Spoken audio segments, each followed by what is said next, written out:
ഇപ്പോൾ എൻ്റെ തൊട്ടടുത്തുള്ളത് ഇവിടുത്തെ പഞ്ചായത്ത് പ്രസിഡന്റാണ്, പൊഴുതന പഞ്ചായത്ത് പ്രസിഡന്റ്. ഒന്ന് പരിചയപ്പെടുത്തിക്കോളൂ. പഞ്ചായത്ത് പ്രസിഡന്റ്, എന്താണ് ഇവിടെ ഉണ്ടായ സംഭവം? എൻ്റെ പേര് അനസ് റോസ്ന സ്റ്റെഫി എന്നാണ്. പൊഴുതന പഞ്ചായത്ത് പ്രസിഡന്റാണ്.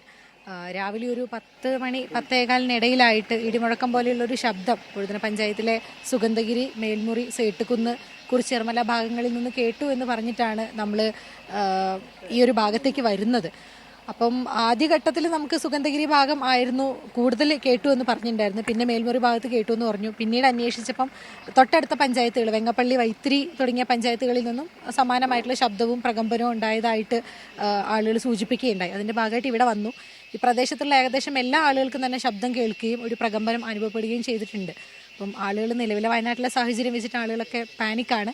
എന്നിരുന്നാലും ജാഗ്രത പാലിക്കണം എന്നുള്ളൊരു നിർദ്ദേശമാണ് നമ്മൾ എല്ലാവർക്കും കൊടുത്തിട്ടുള്ളത്. ആളുകളെ മാറ്റി താമസിപ്പിക്കേണ്ടതായിട്ടുള്ള സാഹചര്യം ഉണ്ടെന്നാണെങ്കിൽ അധികാരികൾ തരുന്ന നിർദ്ദേശത്തിനനുസരിച്ച് നമ്മൾ അത് ചെയ്യുന്നതിന് വേണ്ടിയിട്ടുള്ള എല്ലാ സജ്ജീകരണങ്ങളും ഒരുക്കിയിട്ടുണ്ട്.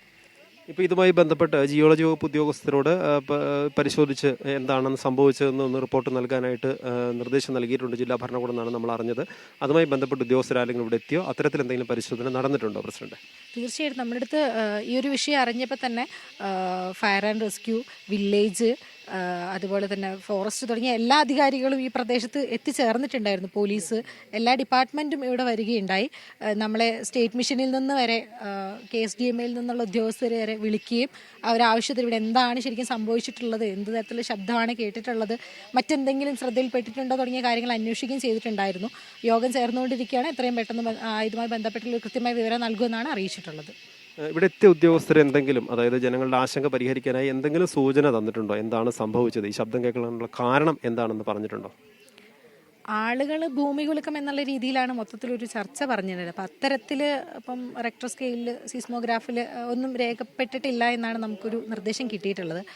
അപ്പം കൃത്യമായി എന്താണ് സംഭവിച്ചത് എന്നുള്ളത് ഇപ്പോൾ അന്വേഷിക്കുമ്പോൾ വയനാട് ജില്ലയുടെ വിവിധ ഭാഗങ്ങളിൽ ഇത്തരത്തിലുള്ള ശബ്ദം കേട്ടതായി പറയുകയുണ്ടായി. അപ്പോൾ കൃത്യമായിട്ട് എന്താണ് സംഭവിച്ചതെന്നുള്ളൊരു വിവരം കിട്ടിയിട്ടില്ല. എന്നിരുന്നാലും പാനിക് ആവേണ്ടതില്ല, ഒരു ജാഗ്രത വെക്കണം എന്നുള്ളൊരു നിർദ്ദേശമാണ് നമുക്ക് തന്നിട്ടുള്ളത്. മറ്റെന്തെങ്കിലും ആകാമോ കാരണം ഇത് ഭൂകമ്പത്തിന്റെ ഒരു ലക്ഷണമല്ല. ഭൂകമ്പം സിസ്മോഗ്രാഫിൽ രേഖപ്പെടുത്തിയിട്ടില്ല. അങ്ങനെയാണെങ്കിൽ ഒരു സോയിൽ പൈപ്പിങ്ങിന്റെ ഒരു സാധ്യത നേരത്തെ പറഞ്ഞു കേൾക്കുന്നുണ്ടായിരുന്നു. കാരണം ഈ വയനാടിന് സമാനമായ ഇത്തരത്തിലുള്ള ഒരു ഹൈ റേഞ്ച് ഭൂമിയിൽ പലപ്പോഴും സോയിൽ പൈപ്പിംഗ് ഉണ്ടാവാറുണ്ട്. അത്തരത്തിൽ എന്തെങ്കിലും ഒരു സാധ്യത, അല്ലെങ്കിൽ അതാണോ എന്ന സംശയം ഉദ്യോഗസ്ഥർ ആരെങ്കിലും പറഞ്ഞോ? അത്തരത്തിലുള്ള സംശയങ്ങൾ നിലവിൽ നമ്മളുമായിട്ട് ചർച്ചയിൽ വന്നിട്ടില്ല. ആളുകൾ പറയുന്ന സമയത്ത് ഒരുപാട് അഭിപ്രായങ്ങൾ വരുമല്ലോ. അപ്പം കൃത്യമായി ജിയോളജി വകുപ്പിൽ നിന്നൊരു പഠനം, അതിൻ്റെ റിപ്പോർട്ടുമാണ് നമ്മൾ കേൾക്കാൻ ആഗ്രഹിക്കുന്നത്. ബാക്കി ഊഹാപോഹങ്ങൾ പറയുന്നതിൽ അർത്ഥമില്ലല്ലോ. എന്തായാലും ഇപ്പോഴത്തെ ഈ ഒരു ശബ്ദം കേട്ടു എന്ന് പറയുന്നതിൽ ജനങ്ങൾ ഭയപ്പെടേണ്ടതില്ല എന്ന് തന്നെയല്ലേ പ്രസിഡന്റ് കൃത്യമായി നമുക്ക് പറയാൻ കഴിയും? അതെ, തീർച്ചയായിട്ടും അത്തരത്തിലുള്ളൊരു നിർദ്ദേശമാണ്. ജാഗ്രത പാലിക്കണം. വയനാട്ടിലെ നിലവിലെ സാഹചര്യം അതാണ്. എന്നിരുന്നാലും പാനിക് ആവേണ്ടതായിട്ടുള്ളൊരു സാഹചര്യം നിലവിലില്ല എന്ന് തന്നെയാണ് സൂചിപ്പിക്കാനുള്ളത്.